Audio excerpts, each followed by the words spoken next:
আজ মায়ের এই আরাধনার দিনে মায়ের কাছে আমাদের একটাই চাওয়া, দোষীরাপাত শাস্তি আর তিলোত্তমাপাত বিচার।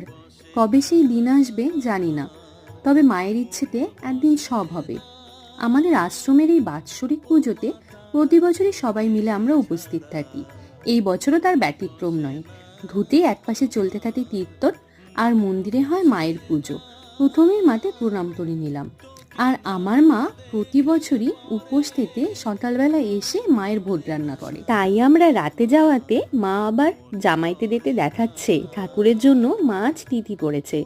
জামাই তো দেখেই অবাক। আমার মায়ের রান্না কিন্তু অসাধারণ।